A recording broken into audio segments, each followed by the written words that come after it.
Here are some of the key metrics for a conversion ad.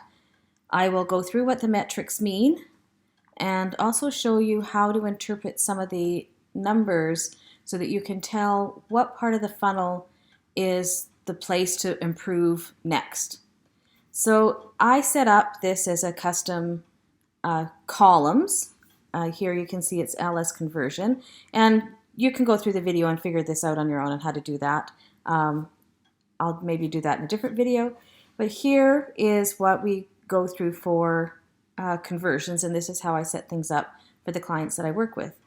So I look at the budget, the reach, the click-through rate all, the click-through rate, link clicks, landing page views, results, and then where there's purchases, there is the return on ad spend, website purchase, mobile app purchase. So this can depend on what's happening with the client and what their offer is and what their purchase is.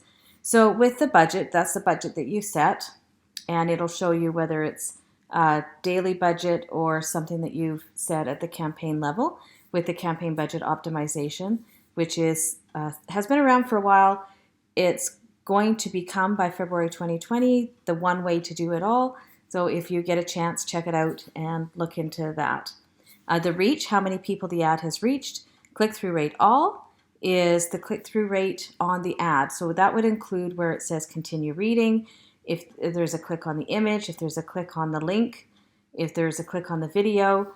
So generally speaking, you want about a 2% click-through rate minimum for an image ad and 3% for a video ad, thinking that they're going to likely click on the continue reading, the outgoing link, and the video, which is why you would want 3%, three clicks in that ad. But there is something else I'll mention in a minute that has to do with that. The click-through rate is the link click-through. So that is the percentage of people who have clicked through from the link that you've put into your ad to wherever you're sending it to, whether it's something else on Facebook or it's to a landing page, a lead magnet page, whatever. And that you would want about 1% is minimum. There had been some trends in the summer of 2019 where that was lower, that even 0.5% to 1% was acceptable, just with the summer downturn in people being on Facebook. They just weren't when they were on holidays, is what's suspected anyway.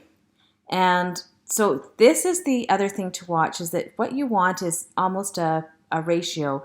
So for an image ad, you would want a 2-for-1 ratio. So if you have 2% click-through rate all, 1% click-through rate. If you have 4% click-through rate all, you'd want 2% click-through rate. That would be the absolute ideal.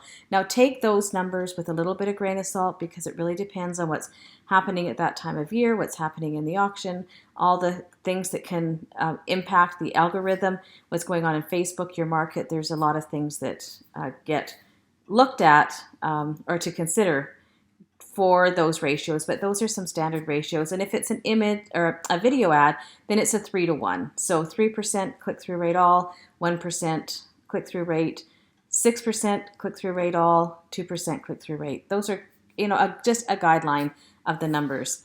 Link clicks are the number of link clicks for the link in the ad going to wherever you're sending it to. So if it's going to an opt-in, how many people have clicked on the link. A landing page views are how many people ended up on the landing page long enough to look at it. And the results are your, for an opt-in, like for a lead magnet or a webinar registration, the number of people who got to the thank you page, which is where you should have your conversion code for that, for a conversion ad. And then again, these purchase return on ad spend that's calculated for purchases, websites, mobile apps. But for the most part, I'm talking mostly lead generation, so we'll focus on these metrics here. So what you want to look for here is the reach, and you want to have generally at least 500 people reach before you make any decision on your ad. And having said that, you want to give Facebook a chance to find your people, and it takes 3 to 4 days for Facebook to figure some of this stuff out. So please be patient with your ads. Now, one of the things to look at here about trying to figure out where where the funnel may be not working quite right is where things can be improved if you're worried about the ad, because there's some things here that people don't always think to look at because they don't know that Facebook is looking at these things. So one of the numbers that we'll look at is the link clicks, and the other number that we'll look at is the landing page view. Now what you want to do is to see how many people are getting to the page and staying there long enough to view the page. So you want to divide the landing page views divided by link clicks. So if you, just for easy numbers, have 100 link clicks and 80 landing page views, that's 80% of the people who clicked on the link stayed on your page long enough to see the page and be counted as a page view. That means 20% have bounced off, whether they just weren't interested, they accidentally clicked the link, maybe they thought they were interested, they're not, or they're just not getting the page loaded fast enough. For whatever reason, 20% aren't actually reading the page. So about 10% is what you want for a bounce rate. So you want to see like 90% of your people or more get to your landing page and stay there long enough to be counted. If you're under that, like 90% of people getting there, or 10% bounce rate, and definitely 20% bounce rate, you want to look to see whether there's something going on with the page. Is it loading fast enough? Is it mobile optimized? Are there some images or videos that are interfering with the load time? You want to be able to load that page in about 3 seconds. So sometimes animation, whether it's images popping in or animated text, whatever, will slow down the page. So you want to be checking that load time on your page to make sure that it's okay, that there's nothing that's stopping that time. That's one of the things that you can look at, and especially for something that's maybe needs to be improved for mobile optimization. And then one of the other calculations you can do is look at the results divided by the landing page views, which will give you your conversion rate on your page.